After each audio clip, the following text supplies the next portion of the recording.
हाँ, तो नमस्कार विद्यार्थियों, स्टडी विद शिव की ऑनलाइन क्लासेज में आपका स्वागत है। तो चलते हैं अपन आगे। आगे पढ़ रहे थे रासायनिक अभिक्रियाओं के प्रकार। रासायनिक अभिक्रियाओं के प्रकार के अंदर एक अगला प्रकार पढ़ते हैं। अगला और अंतिम प्रकार है अपना, और अगला और अंतिम प्रकार जो पांचवा प्रकार है, क्योंकि अपन ने चार प्रकार इससे पीछे पढ़ लिए रासायनिक अभिक्रियाओं के। एक पढ़ लिया संयोजन, एक पढ़ लिया वियोजन, एक पढ़ लिया विस्थापन, एक पढ़ लिया द्विविस्थापन। ये चार अभिक्रियाएं पढ़ ली। इनके साथ एक उष्माक्षेपी, एक उष्माशोषी और एक अवक्षेपण अभिक्रिया, ये भी पढ़ ली। तो आज जो पांचवा प्रकार है उसको पढ़ने जा रहे हैं। और पांचवा प्रकार है अपने पास में कौन सा? पांचवा प्रकार है अपने पास में पांचवा प्रकार पढ़ेंगे। देखो, बहुत अच्छा सा प्रकार है ये प्रकार है उपचयन और अपचयन। उपचयन और अपचयन अभिक्रिया। उपचयन और अपचयन, ये दो नाम देखो एक जैसे लग रहे हैं नाम तो वैसे, पर इनमें बहुत फर्क है। उपचयन और अपचयन अभिक्रिया, देखिए क्या होती है उपचयन और अपचयन।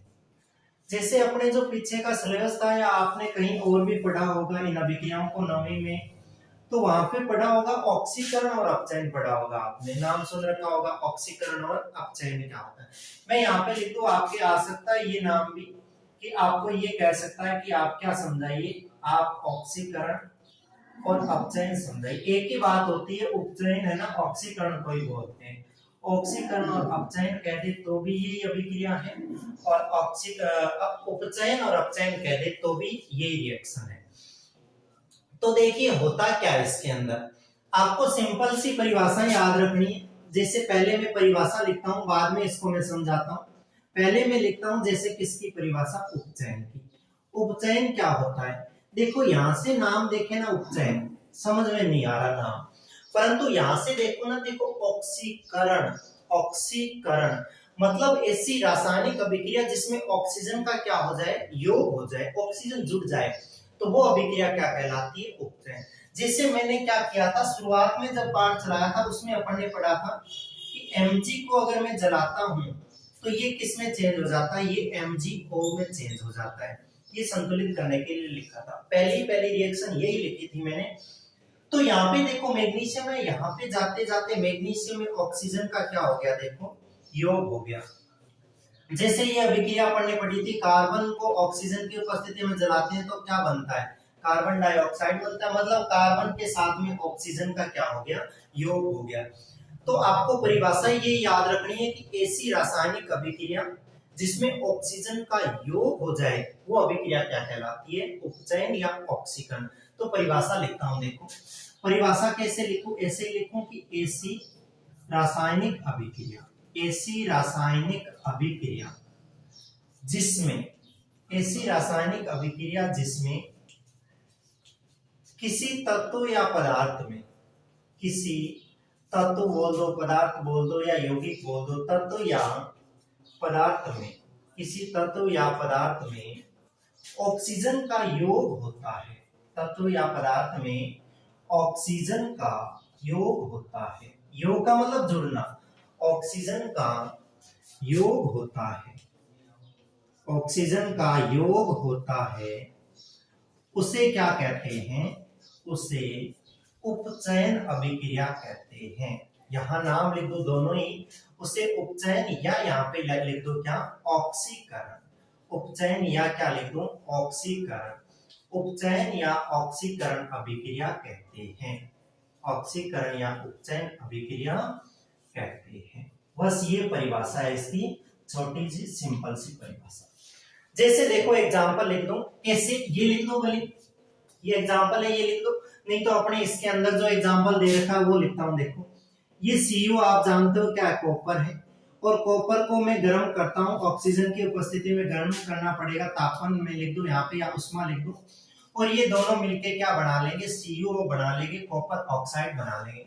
सिंपल सा, आपको नाम पता है, लिखने की जरूरत नहीं है, फिर भी मैं लिख दूं। देखो ये कॉपर है, ये ऑक्सीजन है, और ये कॉपर, तो Cu तो कॉपर पड़ा ही है, और जब ऑक्सीजन जुड़ जाता है तो इसको क्या कह देते हैं, कॉपर ऑक्साइड है ये कॉपर ऑक्साइड हो जाएगा।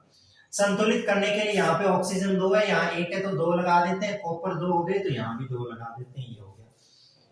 सिंपल सा काम किया अपन ने। क्या काम किया अपन ने, ये किया कि कि अपन ने कॉपर में ऑक्सीजन का योग करवा के कॉपर ऑक्साइड बना दिया, तो ये वाली अभिक्रिया क्या होगी, उपचयन अभिक्रिया होगी। यहाँ पे आपको सवाल पूछ सकता है, देखिए क्या सवाल पूछ सकता है आपसे, उस सवाल को समझिए आपसे क्या पूछ सकते हैं।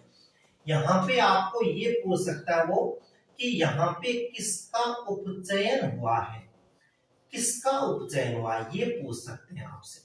कि ये रासायनिक समीकरण दे देगा आपको और पूछेगा यहाँ किसका उपचयन हुआ है, ऑप्शन में लिख देगा कॉपर का, ऑक्सीजन का, कॉपर ऑक्साइड का, या लिख देगा सभी का। आपको याद रखना है उपचयन उसी का होता है जिसमें ऑक्सीजन का योग होता है। तो यहाँ से ऑक्सीजन का योग किसमें हुआ है, कॉपर में हुआ है, और ये क्या बना लिया, कॉपर ऑक्साइड। तो आपको पूछे यहाँ उपचयन किसका हुआ है, उपचयन कह देंगे कॉपर का हुआ है। किसका हुआ है उपचयन, उपचयन हुआ है कॉपर का, ठीक है। किस में हुआ है वो आपको पूछेगा, इसका उपचयन किस में हुआ है, तो आप कह दोगे इसका उपचयन CuO में हुआ है, कॉपर ऑक्साइड में हुआ है। तो ये बात आपको याद रखें, प्रश्न यहां से बढ़ेगा कि निम्न समीकरण में बताइए किसका किसमें उपचयन हुआ है। तो कॉपर का कॉपर ऑक्साइड में क्या हुआ है, उपचयन हुआ है, या ये कह दे कॉपर का कॉपर ऑक्साइड में ऑक्सीकरण हुआ, एक ही बात है, ठीक है। ये उपचयन होगी। दूसरी परिभाषा लिखता हूं मैं किसकी, दूसरी परिभाषा लिखता हूं मैं अपचयन की। तो इसकी एकदम व्युत्क्रम हो जाएगी परिभाषा में, तो कोई याद करने वाली बात ही नहीं रहेगी फिर तो। यानी इसके अंदर ऑक्सीजन का क्या हो रहा था, योग हो रहा था, और इसके अंदर ऑक्सीजन का क्या हो जाएगा, वियोग हो जाएगा। मैं परिभाषा नहीं लिखूंगा, खुद लिख लोगे कि ऐसी रासायनिक अभिक्रिया जिसमें किसी तत्व या पदार्थ में ऑक्सीजन का इस योग की जगह सिर्फ आप क्या लिख दोगे, वियोग लिख दोगे। ऐसी रासायनिक अभिक्रिया जिसमें ऑक्सीजन का वियोग होता है, अर्थात निकलता है ना, वियोग ही लिखोगे आप, उसे अपचयन अभिक्रिया कहते हैं। तो लिख दोगे कि ऐसी रासायनिक अभिक्रिया जिसमें ऑक्सीजन का वियोग होता है उसे क्या कहते हैं, अपचयन अभिक्रिया कहते हैं। देखिए मैं इसी एग्जांपल को लेके चलता हूं और इसी को समझा देता हूं। देखो जैसे यहाँ पे एग्जांपल बता देता हूं क्या होगा इसका। मैं ये सेम ही लेके चलता हूं, कॉपर ऑक्साइड जो बना लिया अभी, ये कॉपर ऑक्साइड है। इसमें क्या करूं मैं, हाइड्रोजन गैस प्रोवाइड कर दूं और इसको क्या करूं, गर्म करूं, वो सेम ही तापन की क्रिया अपनाऊं। गर्म करूंगा तो देखना क्या होगा, यहाँ से ऑक्सीजन निकल जाएगा और क्या बच जाएगा, यहाँ पे Cu ही बच जाएगा। कौन बच जाएगा, Cu। और ये ऑक्सीजन इसके साथ आके जुड़ जाएगा, ये एक यौगिक बना लेगा क्या, H2O। तो देखना हुआ क्या, यहाँ पे कॉपर ऑक्साइड था, इसके अंदर ऑक्सीजन थी। जब अभिक्रिया हुई तो यहाँ से देखो ऑक्सीजन निकल गई।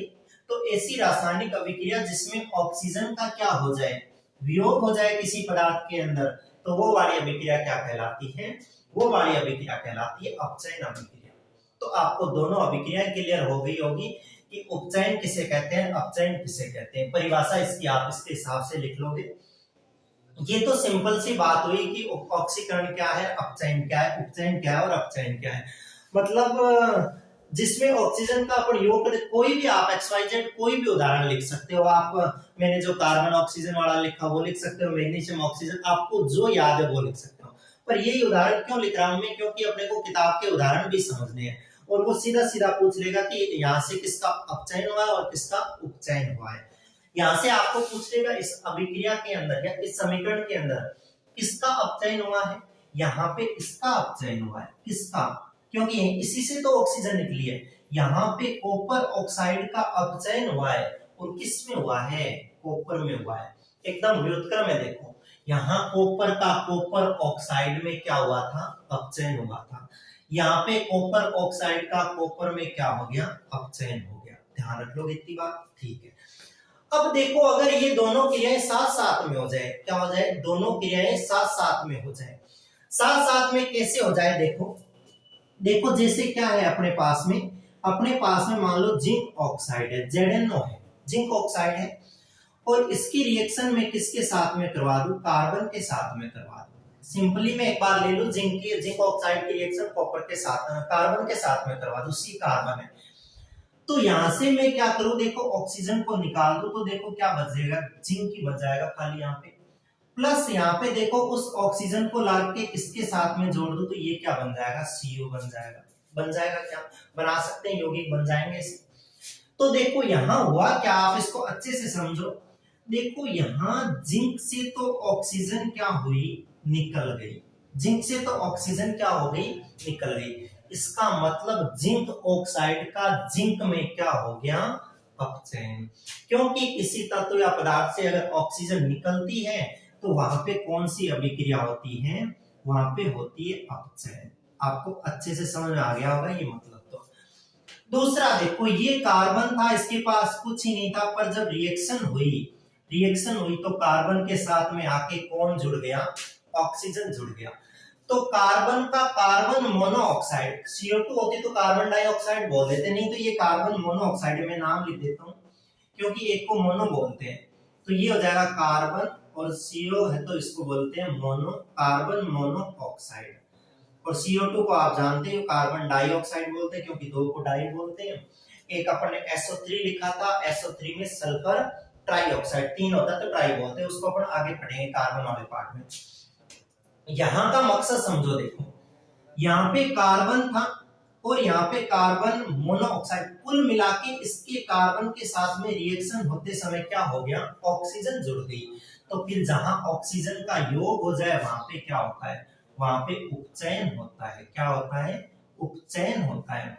तो आपको ऐसी रिएक्शन देके आपको पूछ लेगा कि बताइए इस अभिक्रिया के अंदर या इस समीकरण के अंदर किसका उपचयन हुआ है, कार्बन का उपचयन हुआ है। किसमें हुआ है, कार्बन मोनोऑक्साइड में हुआ है। आपको कह देगा यहाँ किसका अपचयन हुआ है, जिंक ऑक्साइड का। किस में हुआ है, जिंक में हुआ है। तो दोनों साथ में आ गई, देखो अपचयन भी आ गई और उपचयन भी आ गई। ऐसी रासायनिक अभिक्रिया जिसमें अपचयन और उपचयन दोनों साथ में हो जाए, ऐसी अभिक्रिया को क्या कहते हैं अपन, ऐसी अभिक्रिया का एक नाम है अलग से, जिसको अपन किस नाम से जानते हैं, अपन जानते हैं रेडॉक्स अभिक्रिया के नाम से। किस अभिक्रिया के नाम से, रेडॉक्स अभिक्रिया के नाम से। तो ये परिभाषा भी याद रखनी है, आपके सिलेबस के अंदर ये रेडॉक्स अभिक्रिया है। आपको पूछ लेगा रेडॉक्स अभिक्रिया किसे कहते हैं, तो ऐसी रासायनिक अभिक्रिया, सेम लिखो, ऐसी रासायनिक अभिक्रिया जिसमें अपचयन और उपचयन दोनों साथ साथ में होती है, यानी दोनों अभिक्रियाएं साथ साथ में होती है, उसे रेडॉक्स अभिक्रिया कहते हैं। ये उदाहरण लिख के बता दोगे। वास्तव में ये जो अभिक्रियाएं लिखी, ये लिखी, दोनों की दोनों ही वास्तव में रेडॉक्स, ये उपचयन और अपचयन दोनों का हो रहा है साथ साथ में। देखो यहां से कॉपर के अंदर क्या जुड़ गया, कॉपर ऑक्साइड जुड़ गया, और यहाँ ऑक्सीजन था, ऑक्सीजन यहां से निकल गया ना, ऑक्सीजन यहाँ था, यहाँ देखो ऑक्सीजन है ही नहीं, यहाँ से ऑक्सीजन निकला ना, तो यहाँ से O2 का क्या हुआ है, अपचयन हुआ है, क्योंकि O2 का यहाँ से वियोग हो गया और इसमें ऑक्सीजन जुड़ गया, तो इसके अंदर क्या हो गया, उपचयन हो गया। तो वास्तव में तो ऑक्सीकरण और अपचयन दोनों जो होते हैं, उपचयन और अपचयन साथ साथ चलती है, रेडॉक्स अभिक्रिया होती है, परंतु इनको अलग से समझते हैं, तो उपचयन और अपचयन के हिसाब से, इस हिसाब से समझ लेते हैं।